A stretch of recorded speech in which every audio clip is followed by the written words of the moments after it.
Hello everyone, welcome to my channel. তোমরা সবাই কেমন আছো? আশা করি ভালো আছো। আমরাও সবাই মোটামুটি আছি। তো মাম্মামকে সকালবেলায় ঘুম থেকে উঠিয়েছি তাড়াতাড়ি, কেন কি এখন ওর পরীক্ষা চলছে। আর এই যে হোমওয়ার্কগুলোকে দিয়ে রেখেছি, ওকে বলেছি আমি ওদিকে তোর খাবার করব, আমার চা করব, আর তুই এগুলো ততক্ষণ করতে থাকবি।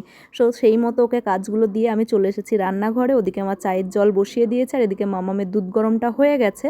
কেলক্স দিয়ে দেবো ওকে একটু। আর আজকে রান্না করব কলমির শাক আর আলু পটল ভাজা। আর আগের দিন রাত্রিবেলায় মাছ রান্না করেছিলাম, পাবদা মাছ, তো সেটাই আছে, সেটা দিয়েই মেয়ে খেয়ে নেবো দুপুরে।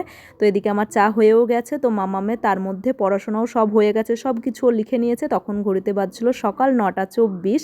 তো মামামকে তারপরে একটা ব্রেড দিলাম, তো ওটা খেলো। এটা খেয়ে ও স্কুলে যাবে, ও যেহেতু স্কুলে ভাত খেয়ে যায় না।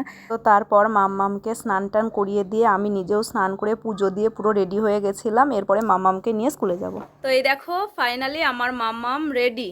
আজকে হচ্ছে মাম্মামের ম্যাথস পরীক্ষা। এখন ঘড়িতে 10:35 বাজে।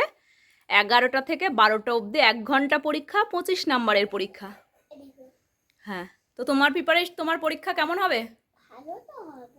ও, কি আজকে কি পরীক্ষা মা? কি কি আসবে? ও না, এমনি ম্যাথসে কি লিখতে হয়? হ্যাঁ, আজকে হ্যাঁ, মানে আজকে 1 2 3 এইসবেরই পরীক্ষা আজকে মাম্মামের। তো চলো মাম্মামকে একটু পরেই দিয়ে আসবো। তো ওকে দিয়ে আমরা স্কুলের সামনেই দাঁড়িয়ে থাকি, যেহেতু ওদের বেশিক্ষণ পরীক্ষা না, আবার বাড়ি আসবো যাব। তো যাই হোক, ওর পরীক্ষা হয়ে গেলে ওকে বাড়ি নিয়ে এসে তারপরে ফ্রেশ করিয়ে দিয়েছি। আমি নিজেও ফ্রেশ হয়ে গেছি, তারপরে দুপুরের খাবার খেয়ে নিয়েছি। তো তারপরে আবার সন্ধ্যাবেলায় মাম্মামকে পড়াতে বসিয়েছিলাম। ও তো দুপুরবেলায় ঘুমায় না, সারা দুপুর খেলা করেছে, আর আমি একটু ঘুমিয়েছিলাম। তো এই আর কি, এই যে সন্ধ্যাবেলায় ওকে আবার পরের দিনের যে পরীক্ষা সেটাই করতে দিয়েছি। তো চলো, তোমাদের ভিডিওটা কেমন লাগলো অবশ্যই জানিও। ভালো লাগলে চ্যানেলটিকে সাবস্ক্রাইব করে আমার পাশে থেকো, আর একটা করে লাইক করে